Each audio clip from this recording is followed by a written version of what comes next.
Hello people, how are you going? Well, this week we are going to work with relative clauses. En esta clase vamos a ver las relative clauses y vamos a ver dos tipos que ya vimos algunas el año pasado. Vimos las defining relative clauses. Este año vamos a hacer una combinación de defining relative clauses y non-defining. No sé si recuerdan que habíamos visto que las defining relative clauses daban información esencial sobre una persona, una cosa, un animal, un lugar o el tiempo, ¿sí? Esas defining relative clauses se caracterizan porque son adjetivales, quiere decir que ustedes que cumplen la función de un adjetivo, pero es una clause. ¿Qué es una clause? Es una oración que tiene sujeto, verbo y objeto y cualquier otro elemento que pueda complementar la clause, ¿sí? Las defining relative clauses, como ya dije anteriormente, dan información esencial, por lo cual no pueden ser sacadas de la oración, a comparación de las non-defining, que las non-defining dan información extra que después, cuando veamos cómo funcionan, van a ver que se pueden sacar de la oración y el sentido de la oración no cambia, ¿sí? Todas las relative clauses comienzan con un relative pronoun. Los relative pronouns son who, which, where, when y whose. Hay más, pero estos son los que vamos a ver ahora, ¿sí? Y el relative pronoun que van a usar va a depender de la palabra que tengan adelante y de lo que quieran expresar en la oración, ¿sí? Cuando hablamos de personas, vamos a usar who. Cuando hablamos de cosas o animales, vamos a usar which.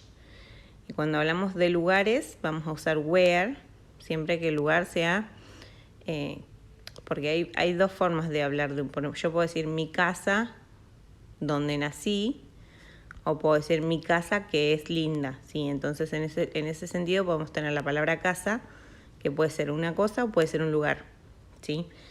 Para lugares usamos where, después si nosotros tomamos ese lugar como una cosa, vamos a usar which, ¿sí?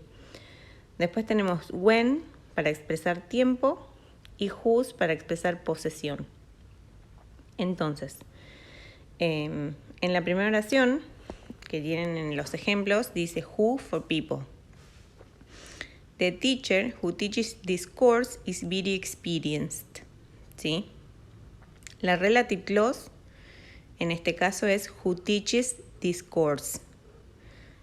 Entendemos who es el sujeto, teaches es el verbo y this course es el objeto de la oración, ¿sí? En este caso, el who teaches this course está definiendo a la profesora, ¿sí? A la maestra, como quieran decirle. Entonces no es cualquier teacher que is very experienced, es la que enseña este curso, ¿sí? Después tenemos which for things or animals. Dice, the homework which he gave us last week was too difficult. Which he gave us last week es la relative clause. La tarea, no cualquier tarea, sino la tarea que me dieron la semana pasada es muy difícil, ¿sí? Por eso es que dice que definen a lo que está adelante, ¿sí? En la tercera, que dice where for places, tenemos un ejemplo que dice the classroom where we have lessons is on the first floor. O sea, no cualquier aula está en el primer piso, sino es el aula donde nosotros tenemos, donde las clases nuestras se llevan a cabo, ¿sí? Después tenemos when for times, I'll never forget the day when I got my exam results. Fíjense que en ese caso dice, nunca voy a olvidar el día. O sea, ¿qué día? El día que obtuve los resultados de mi examen, ¿sí? Ese día no es cualquier día, sino que está definido por la relative clause que comienza con when. Y luego tenemos whose for possessions, que a veces esto puede generar dudas porque ustedes ven que adelante tiene una persona y tratan de usar who porque es una persona, pero en realidad está hablando sobre una posesión en este caso, y ustedes tienen que ver lo que está atrás. Por ejemplo, the students whose trip was cancelled were very disappointed. O sea, no eran cualquier estudiante que estaba decepcionado, sino eran los estudiantes cuyo viaje había sido cancelado, ¿sí? En sentido está hablando del viaje, que en realidad no es una cosa sino una posesión de los estudiantes. Es por eso que usamos whose. Después tenemos que cuando tenemos una defining relative clause, ¿sí? Solo defining, después vamos a ver las non-defining, pero en esos casos no se puede, podemos usar that en lugar de who o which, ¿sí? Y significa lo mismo, ya sea una persona, una cosa, lo que sea, ¿sí? Podemos decir who or that o which or that y es lo mismo, ¿sí? Por ejemplo, en la oración que tienen de ejemplo ahí dice students who pass the exam can move up to next class. O pueden decir the students that pass the exams can move up to the next class. No cambia sentido de la oración si ponen who or that o si ponen which or that. Pero son los únicos dos que pueden ser cambiados y no pueden cambiar el where, el when o el whose, ¿sí?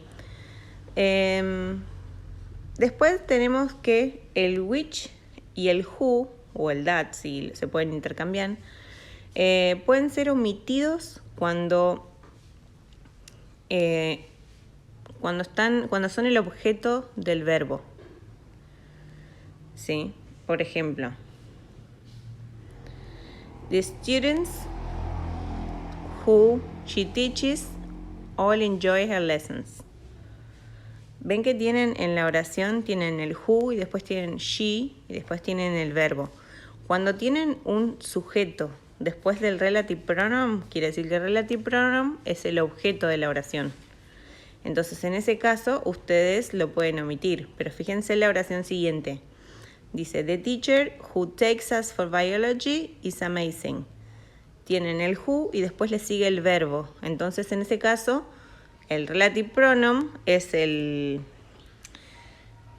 sujeto de la oración, ¿sí? Entonces no lo pueden omitir.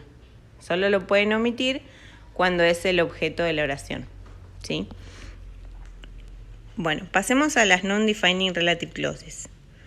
Las non-defining relative clauses, a diferencia de las anteriores, agregan información extra acerca de, funcionan igual, acerca de una persona, una cosa, un animal, un tiempo, y usan comas para separarse de la oración principal. Entonces esas relative clauses se pueden sacar sin tener ninguna diferencia en el significado de la oración, ¿sí? Solo quitan esa información extra que se les da y queda igual. Por ejemplo, the new timetable, which was introduced last year, is more flexible. Entonces, eso que está entre comas, que comienza con un relative pronoun igual que las anteriores, se puede sacar y no tiene ninguna consecuencia en el significado de la oración. Solo está agregando información, que por supuesto es lo que el que escribe decide hacer, ¿sí?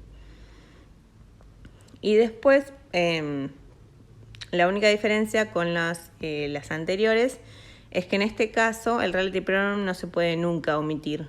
No importa si es el sujeto o el objeto, no lo podemos sacar, ¿sí? Así que siempre van a tener el relative pronoun en la oración cuando es una non-defining. Y lo que las va a caracterizar es que siempre van a ir entre comas.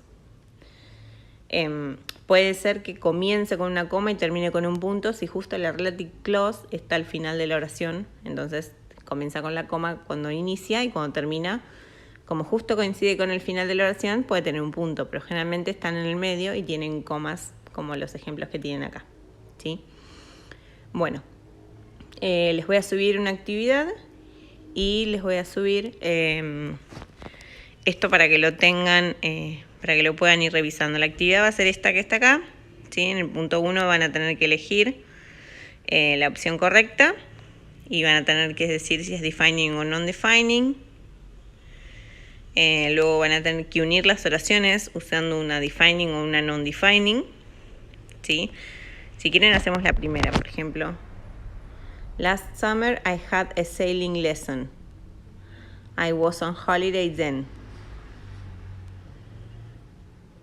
Entonces podemos decir last summer when I was on holiday I had a sailing lesson. ¿Sí? Ahí tenemos una una relative clause de tiempo, ¿sí? Y vamos a dejar afuera el then, porque lo vamos a reemplazar por when. Entonces, si no, queda repetido en la oración, ¿sí? Y después, bueno, tienen que completar con relative clauses que tienen abajo, ¿sí? Bueno, recuerden que cualquier duda que tengan me pueden mandar un mensaje a la plataforma y me pueden preguntar, ¿sí? Que tengan una linda semana. Saludos.